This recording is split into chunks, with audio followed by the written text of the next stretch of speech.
All right, let's take you back to our first story where we told you that the president has warning the 7 newly appointed ministers after the screening and confirmation at the Senate on Wednesday. They are Bianca Odumegu Ojukwu, who is the Minister of State for Foreign Affairs, Nentawe Yilwadas as Minister of Humanitarian Affairs and Poverty Reduction, and then we also have Jumoke Oduwole as Minister of Industry, Trade and Development, Idime as Minister of Livestock Development, Yusufata, who has been sworn in as Minister of State for Housing, Suwaiba Ahmed, Minister of State for Education, and Mohammed Dingyadi as Minister of Labour and Employment. And we have our correspondent Femi Akande standing by to bring us up to speed with the swearing in that was performed by the president. Femi, quickly talk to us about this brief ceremony that happened earlier on at the State House.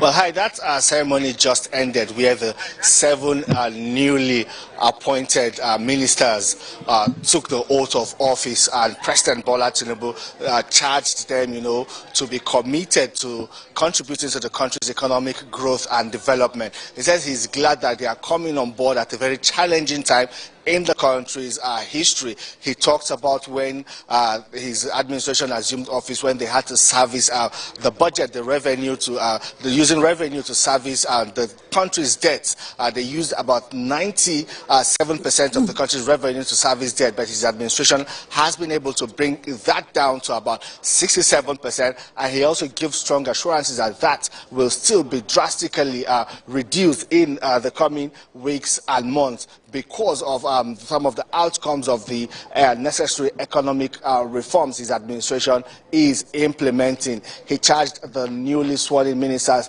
to be committed and dedicated. He says, well, he as the leader of the team, as a captain of the ship, he's also ready to lead them through that path, lead them on the path of progress and prosperity, despite these current challenges, which he acknowledged and said that he also understands why some Nigerians are getting impatient and why even some people have become fierce with their criticism of the administration, but assured that indeed with this new team coming on board, working with those who are already on board, that he would lead the country to that desired destination of progress, economic growth and prosperity.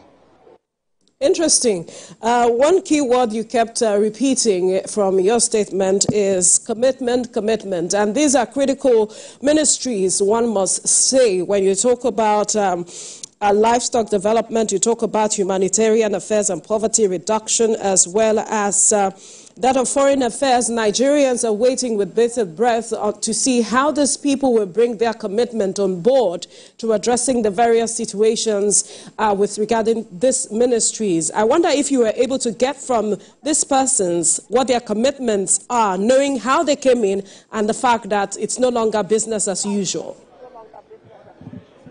Yes, indeed. We spoke with the newly sworn-in minister of livestock development. That is a brand new ministry, novel to President Bola Tinubu's administration. And a lot is expected of that ministry. It's expected that he will be able to ramp up or show up so much potentials from that particular ministry and ensure that, livestock contributes significantly to the GDP of the country. And the minister, looking at his pedigree and somebody who is a key player in that livestock sector, seemed to appear to understand the task at hand. He talked about how, all of these livestock development can be modernized, how ranching can be used to improve productivity instead of the nomadic practice that we have today. He also talked about, improving the whole value chain in live production. And for the Ministry of Humanitarian Affairs, that ministry has been with without a minister for a while now, since the suspension of Betta Edu before her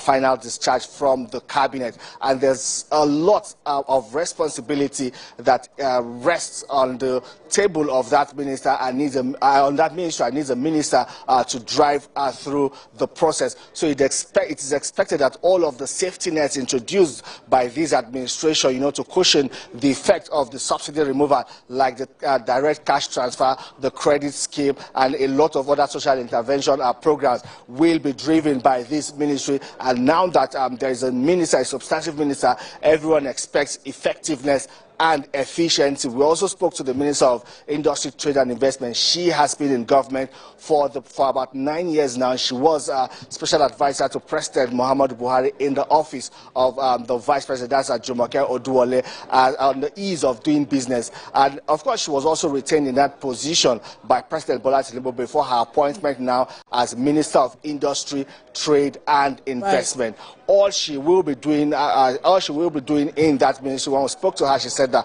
well, all that is expected of her is just to ensure that, that climate for foreign direct investment to come into Nigeria, and of course make their profit, create jobs, and not just any kind of job, create good jobs, valuable jobs for Nigerians, and also add to the country's economic growth and improve the environment. She says that, well, that's the task that she and her team will be driving in the...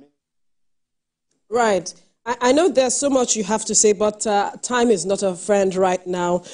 We have to quickly move on so we can look at other stories. But thank you for bringing us up to speed.